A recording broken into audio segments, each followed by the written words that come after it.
Tema da ufologia, uma revolução do conhecimento.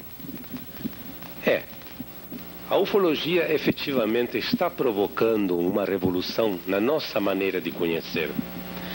Ou seja, os fatos ufológicos, que são fatos, sem qualquer dúvida, estão, digamos assim, alterando todos os nossos padrões de entendimento e de compreensão racional.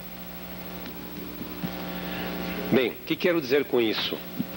Quero dizer que a nossa maneira de ver o mundo, até bem pouco tempo, por causa da presença destes objetos ou destes fatos estranhos, está mudando. E vai mudar. E para aqueles que, de certa maneira, querer se abrir para estas novas ocorrências, estes novos fenômenos. Fazer um discurso em cima de novos enfoques da teoria do conhecimento e ufologia, vou citar uns casos, umas casuísticas habituais. Por exemplo, lá no sul, eu sou de Porto Alegre, lá numa cidade chamada Taquari, lá no Rio Grande do Sul, sem se saber, sendo fenômenos que poderiam ser enquadrados como fenômenos ufológicos ou fenômenos marianos, como quiserem. Bem, rapidamente, o que está acontecendo? Aparentemente, o sol no céu, para todas aquelas pessoas presentes, está tendo uma conduta estranha, impossível de ter, pelo mínimo em termos astronômicos e geográficos. E, no entretanto, está tendo. Isto é, desde março deste ano, crianças juraram de estar vendo, digamos assim, uma Nossa Senhora numa árvore. E foram atraindo pessoas curiosas, não é? E com esta presença destas pessoas, mais dessas crianças, a árvore começou a pingar, a chorar. E o céu começou a apresentar fenômenos estranhos. Diriam assim, bem, delírio coletivo, poderia ser.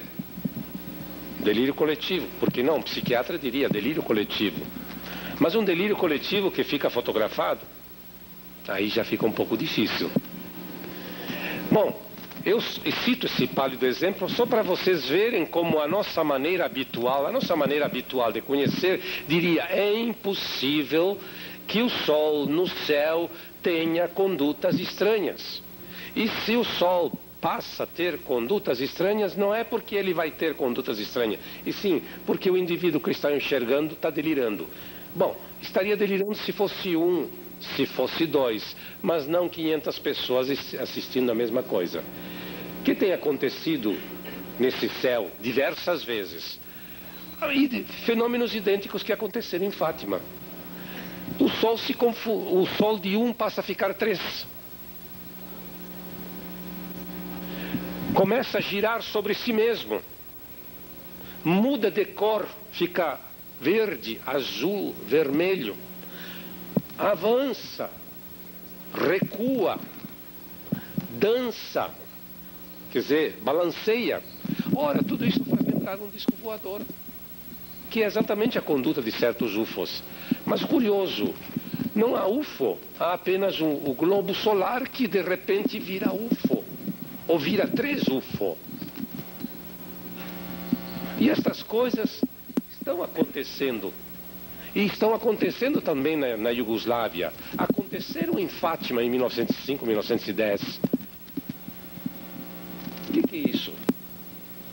Isso provavelmente está sugerindo que os fatos, as ocorrências insólitas, vão muito mais além do que a nossa habitual maneira de conhecer, bonitinha e quadradinha, bem comportadinha.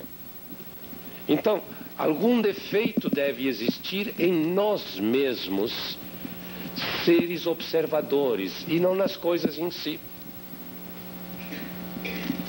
Eu citei esse exemplo, cito outro.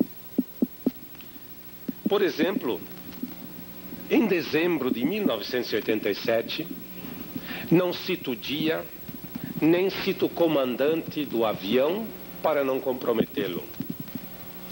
Mas, em dezembro de 1987, um determinado Boeing 707 da Varig saiu do aeroporto de Guarulhos, São Paulo, dirigindo-se aos estados do Nordeste.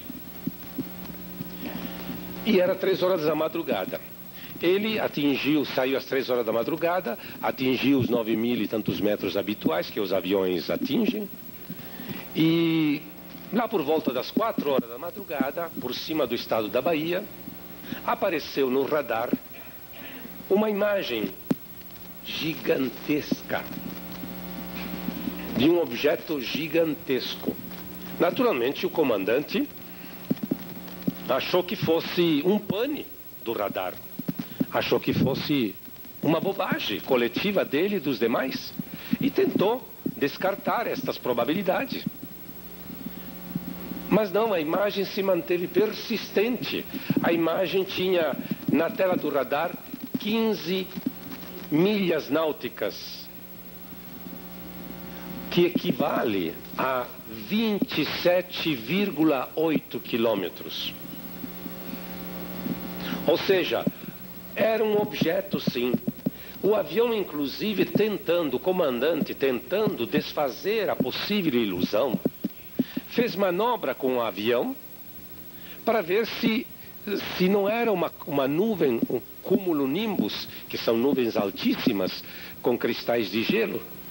Fez manobras para ver se não era uma nuvem, se não saía de foco com a manobra do avião, aí era uma nuvem. Mas não, o objeto se manteve constante. Ao contrário, até começou a ter manobras inteligentes. Sempre acompanhou o avião durante 1 hora e tanto a 60 milhas de distância do avião. Aí o comandante começou a fazer irradiações mentais.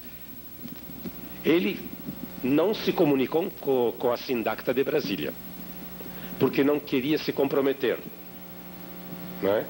A Sindacta de Brasília, por sua vez, também não comunicou nada.